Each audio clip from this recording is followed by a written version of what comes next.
Hey, welcome back. Today I'm going to talk to you about how I did this resin pour, a screen door, and using other materials as fillers to just have that finished look. What I'm doing now, yes, it's fast motion, and I'm just adding Bondo to the edges. It gives it that stone-like look once you pour the resin. There's a lot involved in doing a resin pour, but I'll go into that in the next video. So here's the screen door all in place. The only problem I have with this screen door is I have to fill that crack, probably with some walnut, so it's dark, putty. And then I have to put some backer on those things so those screws are sticking through the top and the bottom, so that has to be done. And this is the way it looks from the outside. And I will get a spring later on today and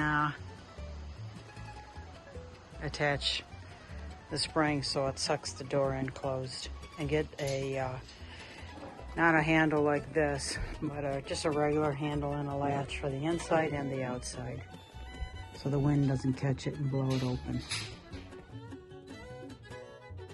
In the laundry room, we have assembled the mirror. Yes. Needs to be washed a little bit. But it's made of pine that's been stained with an early American and a traditional look of extended, I don't know what you call those things that are extended. Yeah, I gotta fix that. And then extended on the top part, but it's perfectly balanced. And this is our laundry room. This has been painted, the white and the black trim. So this bathroom is close to finished. I also put molding down there.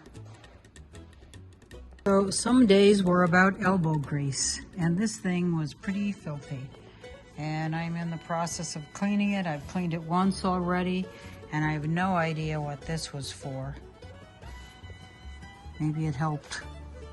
No, because it had nothing to do with this.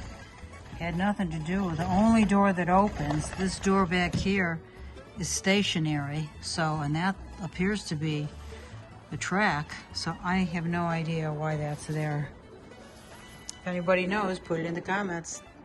I'm working on the shoji door, and I noticed that this piece sticks out further than this piece, and this is the piece that I'm going to have the shoji door rub across. So I have to put a little spacer here to make it stick out a tad, which I'm about to glue that up with some epoxy, 5-minute epoxy, and then tape it in place, and hopefully that will be enough. And I got to make another one of these things to go up there, because that does the same thing, and that shoji door can't hit on this. Even though it's going to be stationary, this will not be stationary. This will be moving. So this can't hit that stationary door, because it'll just rub on it and be difficult. It doesn't look like it's going to hit.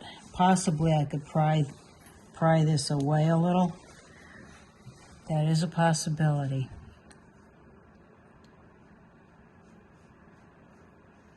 Let me think about that. By the way, this is all the disgusting dirt and gross crap that was down in that track. It was disgusting. I don't even think it was ever cleaned. So I added the Bondo to this edge, so it has some tooth and texture and appeal.